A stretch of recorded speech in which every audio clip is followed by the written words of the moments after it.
This is my audience.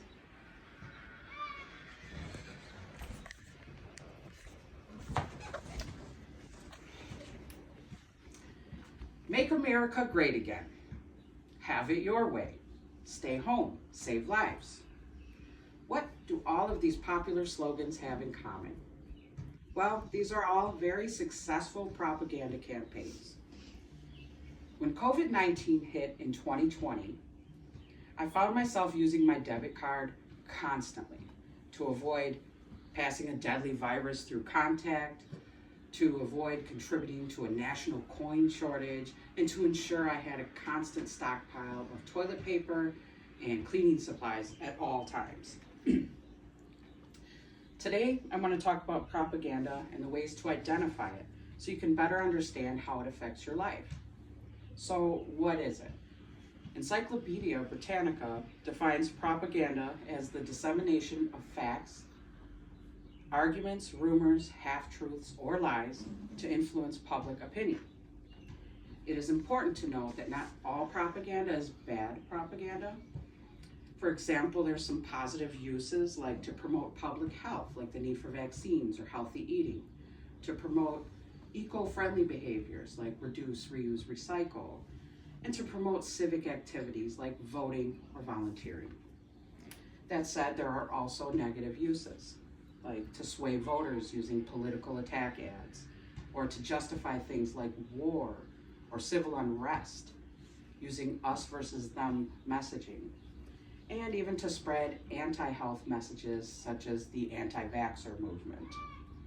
This is a basic explanation, so let's look at some different types of propaganda. The Institute for Propaganda Analysis identified 7 types of propaganda since it was formed in 1937.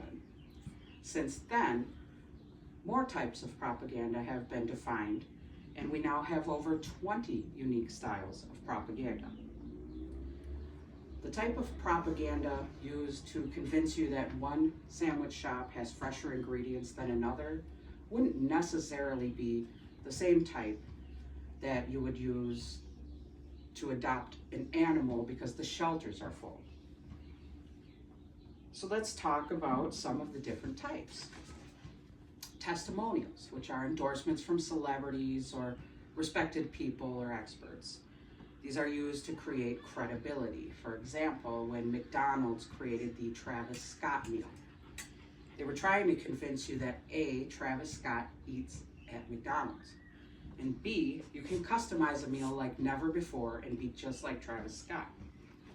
Next would be card stacking, or presenting only the good parts of a subject and hiding or obscuring the negative parts. Medication ads do this in subtle ways.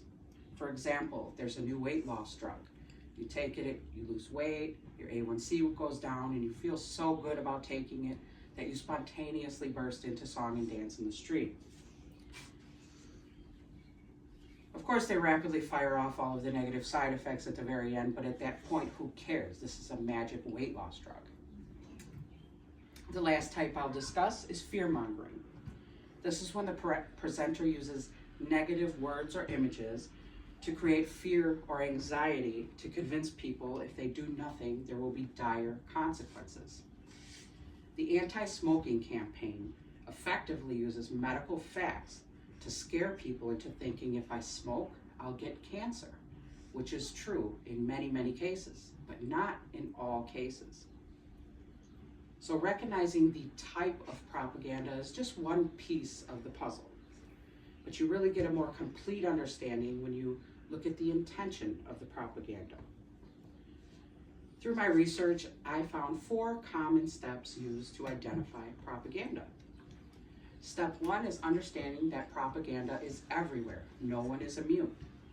Mass media is the largest spreader of propaganda, with Americans consuming over 11 hours of media a day per Nielsen. It's fair to say that no one is immune.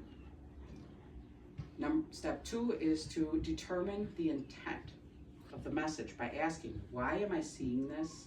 Who is telling me this? Does someone get paid if I click this link? Are they asking for money? Is this a fundraiser? Is this political? Is there an upcoming election? What is the reason I'm seeing this? Step 3, do your research. Is the information being presented fact or opinion? The facts may be accurate, but is there an opposing viewpoint that is also factual and accurate? Are these facts debatable? Has credible research been done to prove this point? Do your research. And finally, step 4, ask yourself, how does this make me feel?